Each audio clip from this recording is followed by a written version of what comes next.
Welcome, ladies and gentlemen. He's the man who dons many hats. He's a renowned senior advocate in the Supreme Court, fantastic litigator, very active parliamentarian now in the Rajya Sabha. He's managed to step outside the shadows of his illustrious father, Ram Jethmalani, and build himself a fantastic legal and political career. And of course, privileged to say he's a personal friend of mine. Gives me immense pleasure to welcome Mahesh Jethmalani on The Nation Wants to Know. Mahesh, thank you for making time. You've been a very busy person making the headlines. You've been very pugilistic. You've been attacking the BBC. You've been attacking Jairam Ramesh. You've been looking at the China angle on various things. And I thought it would be very interesting to discuss with you the China angle in so many things. First of all, Tony, just to begin by starting by asking you, are we making too much of the China angle in everything? Some people think that the China angle is being used as an excuse to go away from the core issues which must be debated.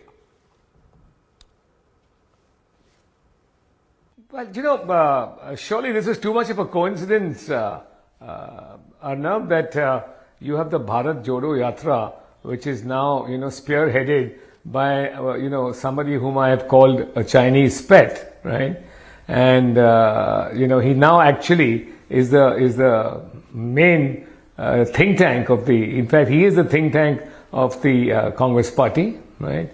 So a very, very pro-Chinese politician has now taken charge, right? Every time you make an allegation about the close connections of the Congress party with with the CCCP, this is denied. Then we point out that you are really saying things, particularly on the border skirmishes, which would certainly resonate with China, and that you almost sound like its mouthpieces. You undermine our Jawans, right, and their efforts in Galwan, Tawang, and Doklam.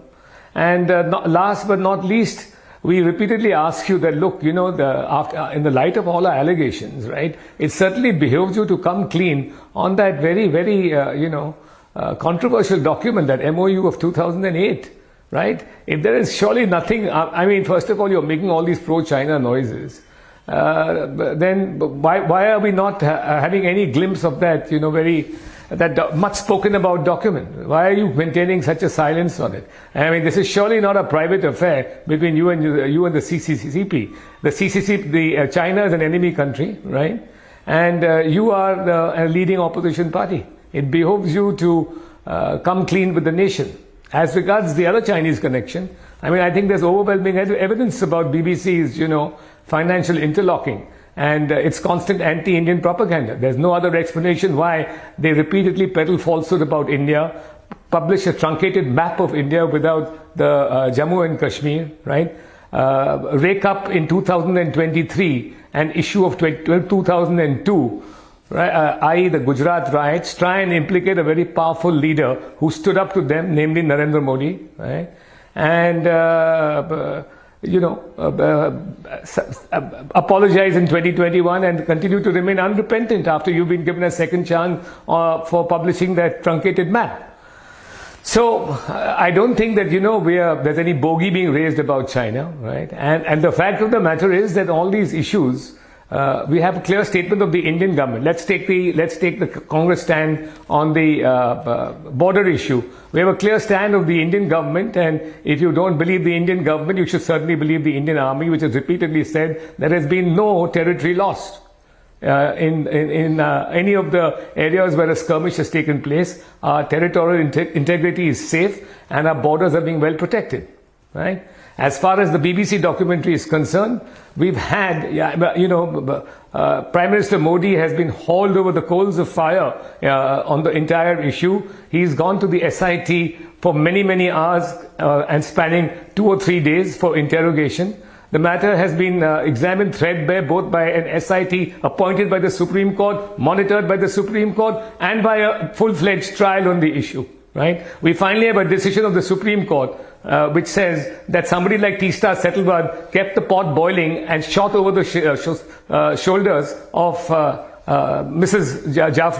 Ehsan Jaffrey, and tried to implicate the Prime Minister for having, masterminded the riots. And last but not least, all the evidence which the Congress relied upon, right, had been discredited. The Sanjeev Bhatts are in jail. There's a Shri Kumar who falsely tried to implicate Nambi Narayan, right? Yeah, he's another completely tainted witness. And all their testimonies are proved to be false. There have also been commissions of inquiry. So why should we not suspect there's a strong Chinese hand in all this? Okay, so you've actually given a very wide and sweeping introduction. I want to go on each issue one by one. First, on the BBC China Congress connection. And I'll push you a little bit on this. And Yes. let me play the cynic. See, Mr. Jethmalani, you have said that the BBC is paid by China. Now, question is, you've also said Yes. that there are several Chinese companies transacting with the BBC. Now, Yes. does this mean the BBC is bought over? See, there is a fact and there is an inference. The fact is the BBC has commercial transactions with Huawei, Yes. several Chinese companies, and not on one occasion, on multiple occasions. They have done it. They've got a company called Storyworks, does paid content for Chinese companies, etc. But then various channels also do it. And the question will be that if they've taken the money, maybe they've taken it for a silo. They've taken it to produce something else. That it won't affect their coverage of Narendra Modi, or they won't affect their coverage of the government of India or any issues that are political in India. That will be their standard defense. You have a response to that? Of course I have a response to that. I have a response to that, and the best response has come from within the, the British establishment itself. The UK government has frowned upon their taking funds from entities, Chinese-owned state companies, Arnab, which are well known for internal surveillance where they operate, right? For instance, Huawei has been banned in a number of countries, right? So, but surely when you're dealing with the Chinese state, this is a clandestine surveillance operation now banned in three countries. They're banned in India from the 5G trials and auctions. They've been banned in Australia, New Zealand, UK, and the USA of all, right? Now, if these simultaneously at the same time, right? There are at least 18 companies from whom you've been taking money over these years, and it spans to about it spans to the time since when they have been anti-India on issues like the Indian Army, Jammu and Kashmir, and so on and so forth, right? So it dates back to those periods. Now, simultaneously at the same time, every day we are finding new aspects of your financial interlocking. We now have found that at least 150 million pounds of 47,000 employees of you have been invested in many Chinese state-owned companies, right? Now China, there is no arm's length between China and its corporate entities, right? The corporate entities are in fact wings of the PLA and the CCCP. They are meant to further their prospects, including prospects in enemy countries. We are one of the biggest dangers to China today. So why this false propaganda, right? And as I said, the best evidence comes out from within the UK establishment itself. They've been severely criticized for all these financial shenanigans which they involve in, and no less a person than a member of parliament, a senior member of parliament, right, who has been virulent on China's atrocities on the Uyghurs, right? He himself has said that please do not tell us that you are not sold out to China on account of all this financial interlocking, taking money and putting your pension funds, right? So you're completely vulnerable to the Chinese state-owned companies. Because, as he very simply and pithily put, Arnab, right? Have my bread, sing my song. His bread I eat, and his song I sing. And remember, sometime back before, his bread I eat, his song I sing. Those are his exact words, yes. And tell me something, there was a time when the BBC had been reduced to impecuniosity. They were on the verge of beggary. And obviously they've gone with the begging bowl, found a very willing China who's willing to use their brand.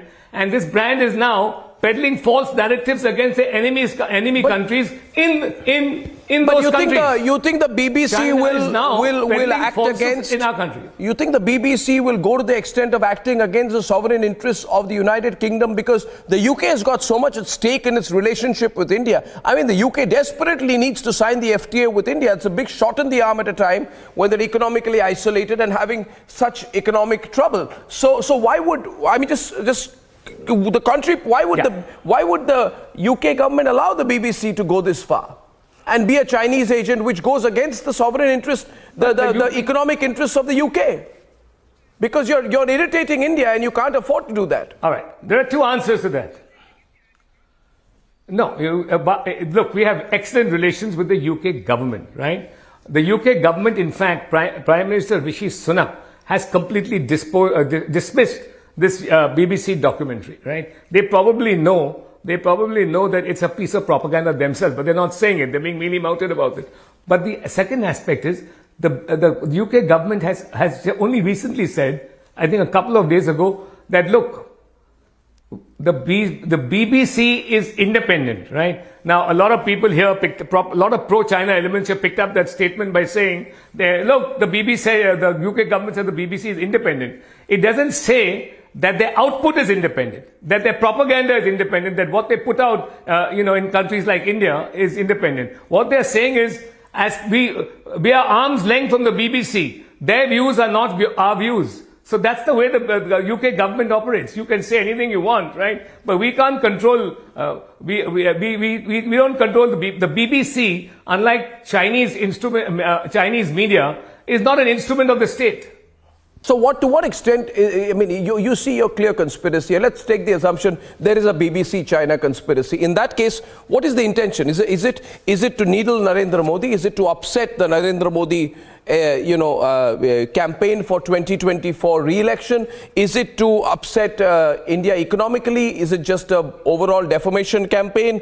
Is it information war at a more planned level? What is it? I don't think, Arnab, that this is a single point agenda. I think a lot of the factors all play, which you just mentioned. All of those factors have come into play, and they are all considerations for this virulent attack. Let's make no mistake about it. We are the fastest growing economy. We are the one country which can overtake China. We have a very, very powerful army, right? We have a very good weapons system.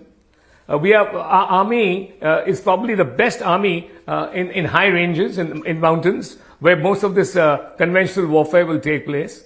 So we are both a threat as an economy, a threat as a military power. When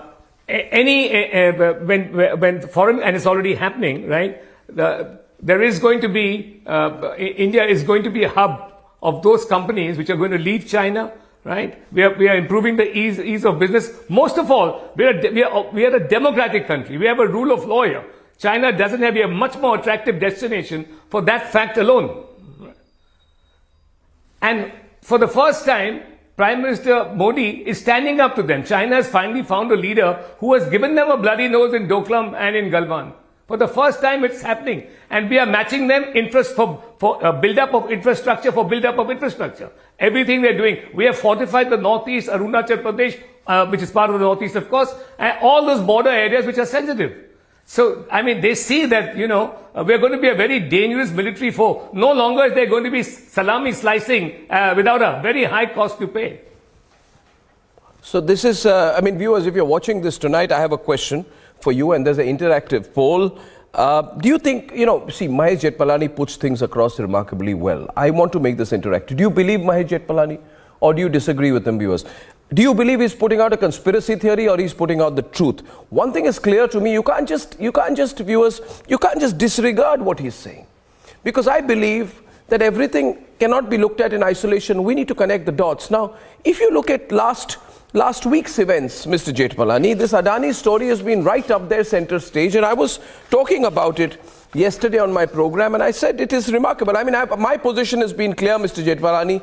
Adani is not India, India is not Adani. So I disagree with Mr. Adani waving the national flag to defend whatever he's done in a corporate way. You're a very eminent lawyer. I think every corporate should be responsible, civil or criminal, for what they do. However, when I see the kind of work that Mr. Adani has been doing in projects which have a great geostrategic significance, in Israel, Haifa port, Azerbaijan, taking gas from Azerbaijan to southern Europe, Sri Lanka, Kazakhstan, and in Sri Lanka, where it is backed by India's, standing guarantor for their debt, which they want to raise in order to get out of the economic crisis. In each of the cases, the work of Adani is a direct threat to China's geostrategic interests. They would have wanted both the ports in Israel, now they have only one. And so I was wondering whether you look at it as well, because this Adani-Hindenburg saga has taken the country by storm. And as a lawyer who has a firm understanding of corporate affairs, security policy, what do you make of it all? Well, there is no doubt that there's a triple attack. There's the BBC documentary. There's a very pro-China in tenor, Bharat Jodo Yatra of the Congress Party. The main issue is the border skirmish, and the suggestion is we are losing ground on those border skirmishes. That is, one of the recurring themes of Congress policy, and highlighted now in the Bharat Jodo Yatra, right? So, look at the timing of everything that's happening. There, it was Republic Day. This is 2023 when there are 9 state elections. 2024 is going to be the national elections, right? There was the eve of the budget, right? So that any good budget would be sort of overshadowed by these events. And of course, India is now taking over presidency of the G20. So this is the most crucial year for India. On the other hand, China is obviously going to feel threatened and overshadowed by our meteoric rise right now, particularly at this time. So one does suspect then, right, what you said. This could be the third element that where Chinese have meddled, right? Except that Hindenburg, sorry, I use the word Hindenburg, maybe that's a Freudian slip, but Hindenburg is known to be a bear operator. It's known to be a bear operator, and it picks these targets, right? I would like to believe, right, that there is a Chinese connection with Hindenburg. A lot of people are already speculating to that effect, given the Chinese connections in other areas, right? And China is very active. As you know, today there's a spy balloon flying over the United States. It is extremely aggressive in the South China Sea, in Taiwan, everywhere else. It has taken a very aggressive stand, a very adventurous stand. And the spy balloon is which has been floating across Montana, where American nuclear silos have their location, is an extremely worrying factor. So yes, one does tend to believe that this was an economic hatchet job on India. But I have to say, at the end of all that, notwithstanding my instincts and my proclivities and a little bit of guesswork from the other concatenation of circumstances, right? That there could be a Chinese hand, but at the moment, I have to confess, I haven't found any. Well, you don't have to bring clinical proof. We just have to get people thinking about the possibilities out here. You call Jairam Ramesh a Chinese spare. What if Jairam Ramesh says, I'm pro-China and that is just my intellectual view? Or I've just been pro-China as an analyst, but that doesn't mean I'm on the payrolls of China, and that's Mr. Mahesh Jethmalani seems to be suggesting. Maybe this is his view, that China and India need to be closer together. Maybe that's just his freedom of expression, as they say. Yes. Yeah, but I've given a history of Jairam Ramesh's pro-Chinese stance, the extent to which he's gone, right, to promote Chinese interests. You've seen now the complete sinister nature of Huawei in many countries. When he was environment minister, right, he was repeatedly trying to promote their interests and expand and get the government to expand their activities. Now, please tell me, right, when you have home security, when you have home ministry objections to Huawei expanding their activities in India, right? What on earth, please ask this question, right? Why did I think Jairam Ramesh, the onus is not on me. The onus is on Jairam Ramesh. Why were you promoting their interests and asking for expansion of their activities in this country over the Home Ministry under your UPA government? And is it not a fact that it's so irritated then UPA Prime Minister, Dr. Manmohan Singh, that he called you in, admonished you, and you then meekly gave up advocating those interests, right? Why would Jairam Ramesh do this, right? I've been very careful in my choice of words, though, you know, there is a lot more to be said on Jairam Ramesh. But, let the coming days, you know, pass and we'll see. But why are you putting out some more? I called him a Chinese mouthpiece. Chinese mouthpiece. I'm not saying anything right now, no? I'm calling him a Chinese mouthpiece, and I've called him a Chinese pet. Right? Pet. That China loves him and still continues to love him, and he still continues to love China, cannot be denied. What proof do you have that China loves him? So Jairam Ramesh may say all that. And to Jairam Ramesh I say that you are now, right? You are now the leader, right? De facto leader. You control the mind of Rahul Gandhi. You are the strategist of the party. Bharat Jodo Yatra is your baby, right? You keep speaking on it, right? You attack the Prime Minister on Adani, and you're entitled to all this, right? But on the one hand, when you have these Chinese critics, then when you have these Chinese connections, then on the other hand, it behoves you as an honest politician and a politician who's accountable to the people of this country to disclose that MOU of 2008 and say something about it. No, I mean, you know... Until that MOU is going to haunt you, and there are other aspects, Mr. Ramesh, that are going to haunt you.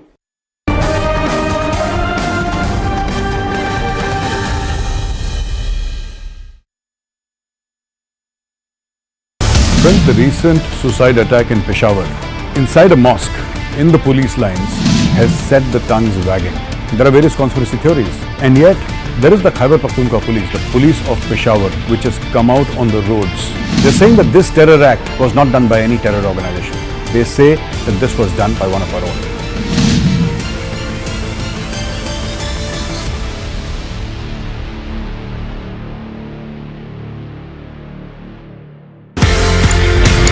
क्यों जरूरत पड़ी देश को राष्ट्रीय rifles जैसी force raise करने? किसका idea था? क्यों जरूरत पड़ी sir?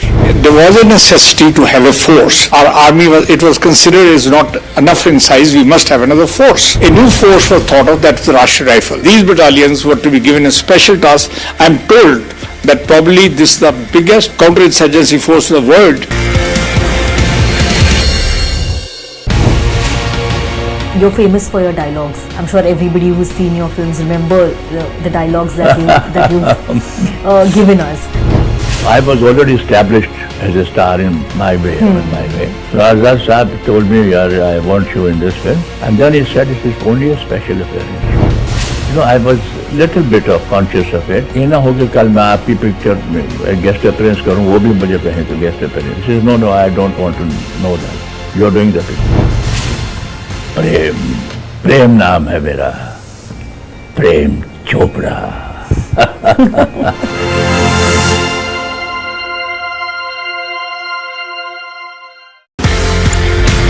Victor Force, Delta Force, Uniform Force. इनके नाम के पीछे क्या है sir? You know, 6 months I went to Chief's office one day. The force headquarters have been sanctioned and we have to give the names. Think of the names today and tomorrow we want the name. I said, sir, जो valley में है, call it Victor Force. Kashmir में है, call it Kilo Force. He said, Alpha Bravo Charlie जानता है. मैं कहा, sir, this is all that I can think of the time that you have given me.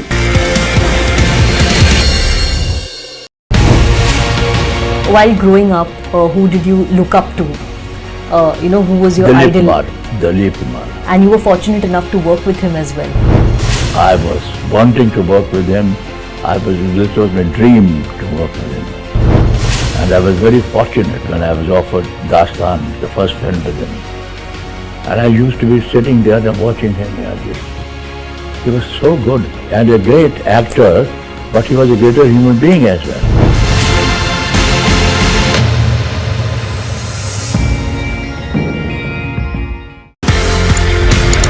Victor Force, Delta Force, Uniform Force. इनके नाम के पीछे क्या है sir? You know, 6 months I went to Chief's office one day. The force headquarters have been sanctioned and we have to.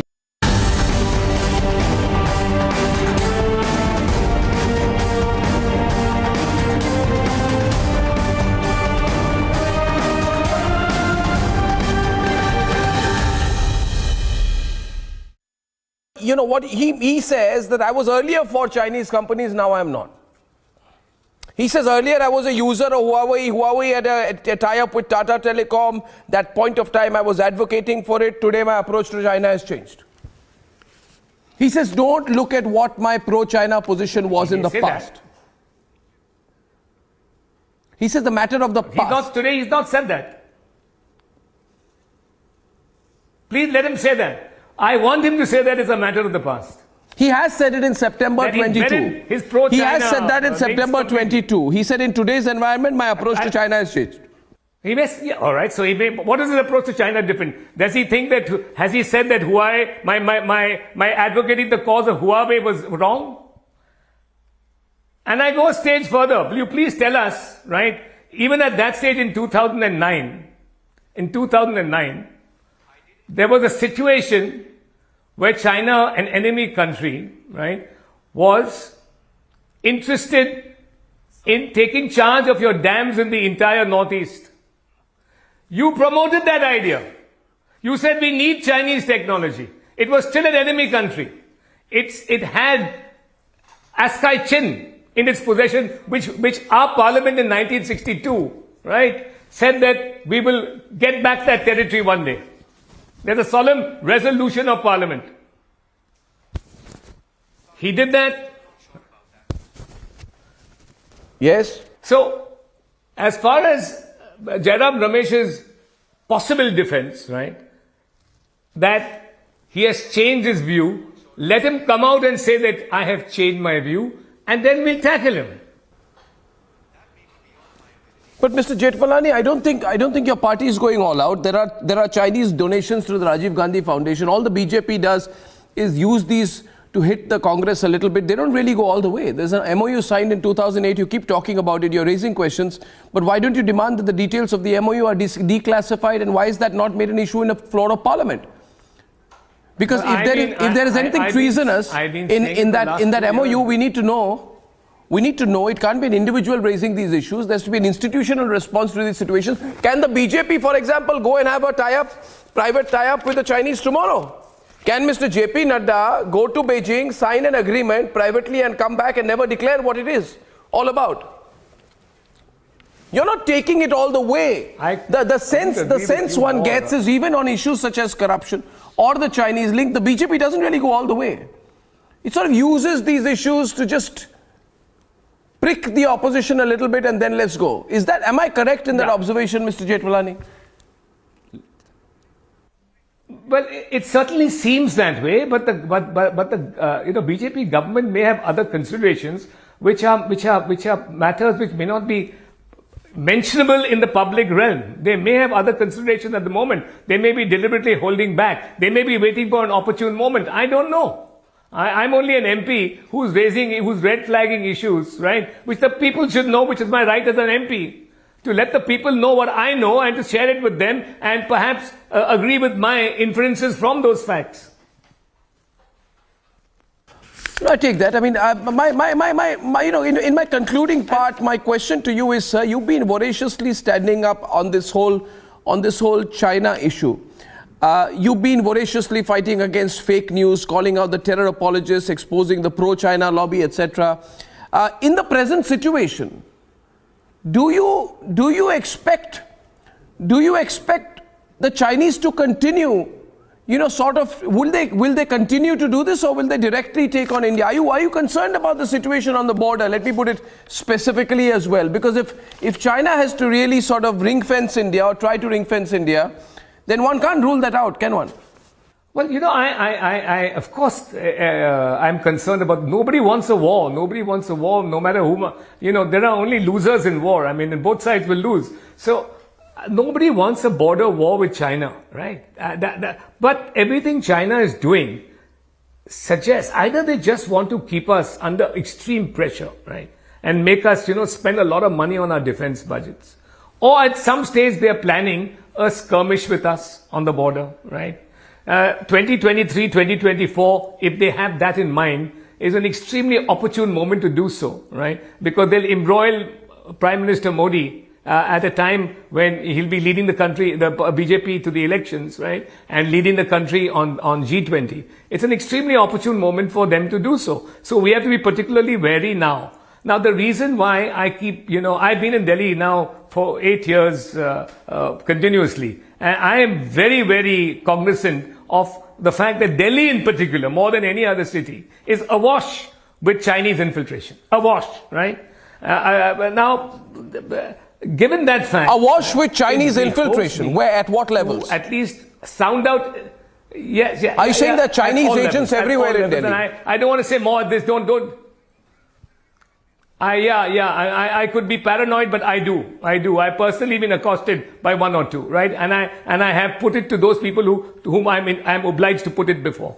But let me just tell you this, Arnab.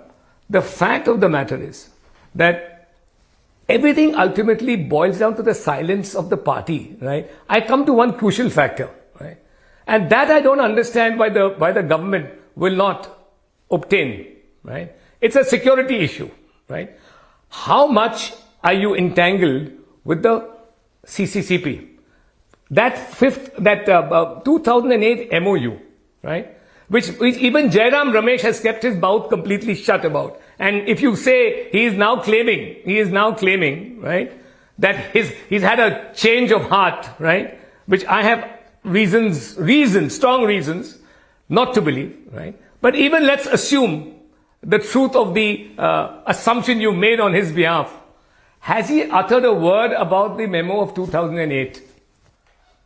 No, they don't talk about it. They just... And don't you think that's an extremely... But you got to make it a political issue. I mean, so you why should not? go all out Why against not? If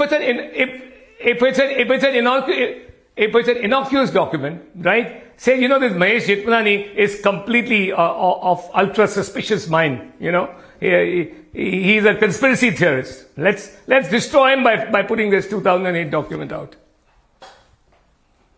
No, I don't think you're a conspiracy theorist. Why not? I think you're connecting the dots. Coming back to your question anyway.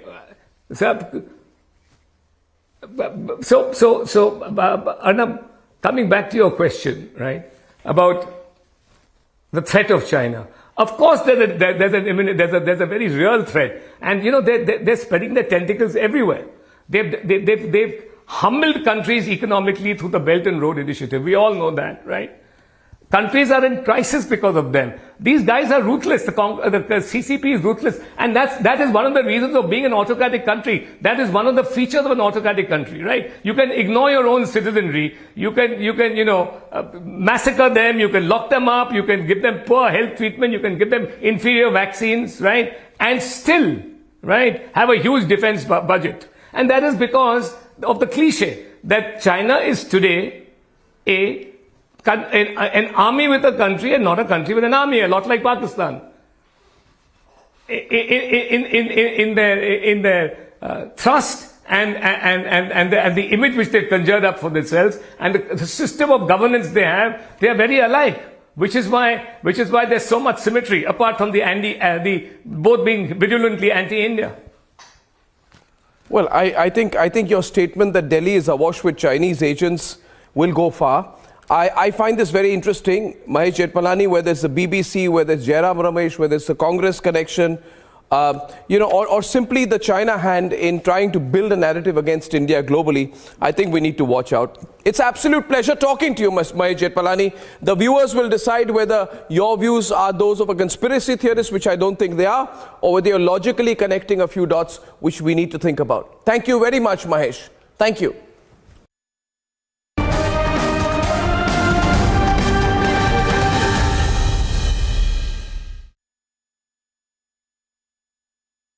Friends, the recent suicide attack in Peshawar, inside a mosque, in the police lines, has set the tongues wagging. There are various conspiracy theories. And yet, there is the Khyber Pakhtunkhwa police, the police of Peshawar, which has come out on the roads.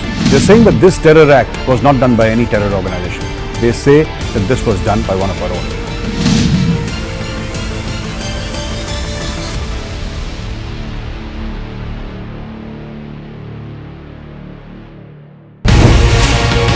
while growing up, who did you look up to? Who was your Dilip idol? Kumar. Dilip Kumar. And you were fortunate enough to work with him as well. I was wanting to work with him. This was my dream to work with him.